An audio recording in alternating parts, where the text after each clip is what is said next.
answered a scam phone call the other day. You know, one of the ones that pretend to be something legitimate like the IRS. I keep a landline as a decoy, only give my cell number to people I really trust, so that's the one telemarketers and robocalls usually go after. I had been cleaning my apartment when the phone rang, and when the caller ID showed an obviously spoofed number, I took a break from my labors. I figured fucking with a scammer would be a nice distraction from scrubbing the bathtub. The guy, in a refreshing twist, did not sound like an Indian pretending to have an American accent. This guy had a thick Midwestern drawl that never wavered, so it was probably genuine. Hello, this is calling from the IRS. Our records show a discrepancy with your account and you need to settle that payment as soon as possible.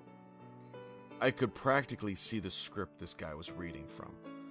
I'll need a working credit card number and your social security number. I'm sorry, I didn't catch that first part.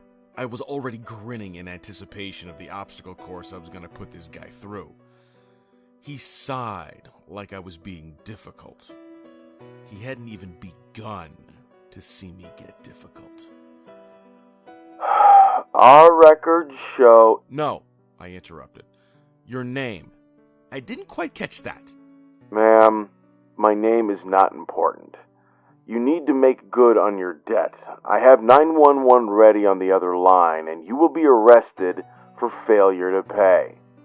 My, the little fuckers were forward, weren't they? I ramped up my act. Oh my!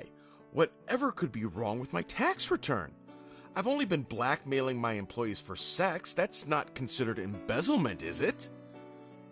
Ma'am, you will be treated as a hostile party during arrest if you do not cooperate. Oh, please don't take my vast fortune. It's all tied up in gift cards, I wailed. The guy on the phone let out another annoyed sigh.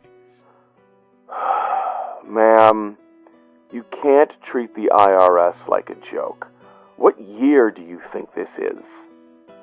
The year of our Lord, 2017, I said as dramatically as I could.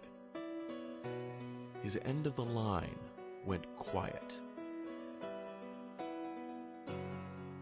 That's not funny, he finally said. Oh, what? Did your OS forget to roll over during Y2K? I asked. Crack software can do that sometimes. Do me a favor and delete your Win32 file. That should fix things right up. Ma'am, it is 1985, and you are in the areas of the United States government. I will call the police if you do not cooperate. That made me pause. What the fuck kind of game was this guy playing? I decided I wanted to see more.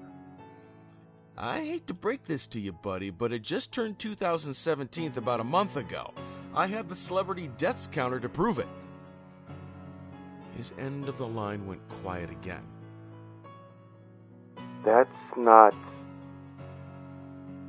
isn't possible. No, you're just pranking me, which is a felon. So you're in 1985? I sprawled sideways across my easy chair.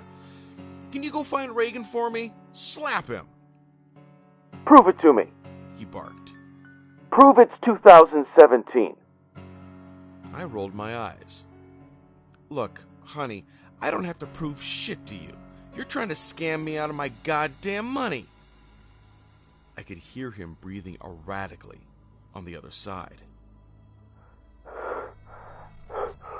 They promised me I could go right back.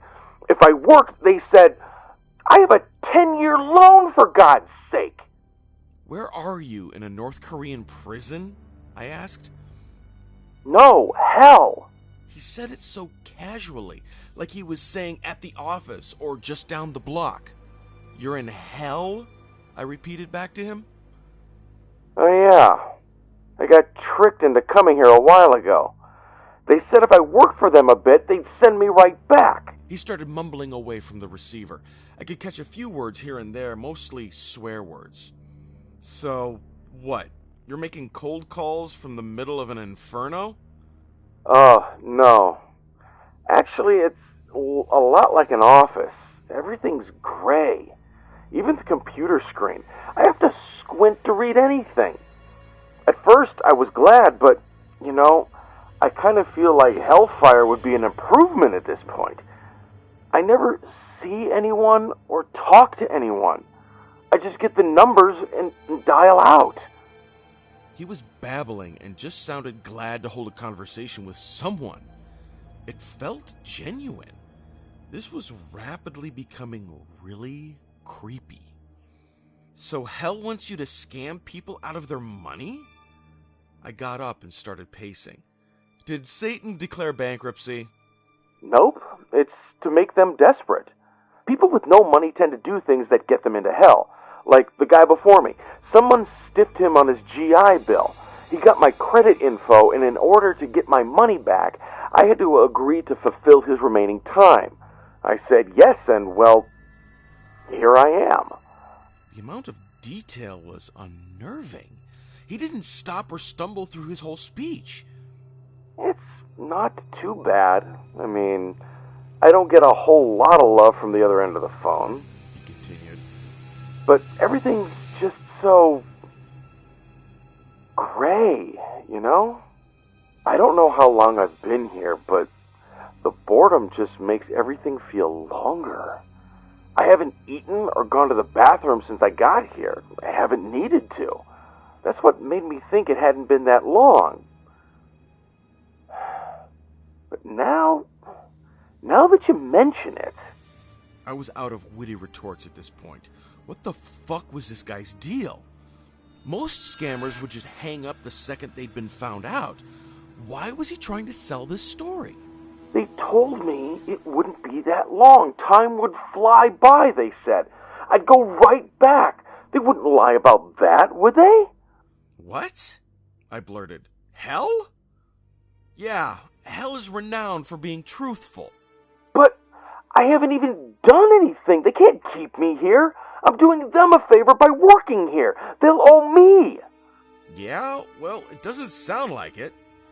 This guy just rambled on like he hadn't even heard me. God, I should have got it in writing. I don't know how much time I have left on my contract unless... I held my breath. You could take over my remaining time, couldn't you? His tone had gone hopeful. You've got nothing going on. You're answering the phone in the middle of a Saturday. You can help me out.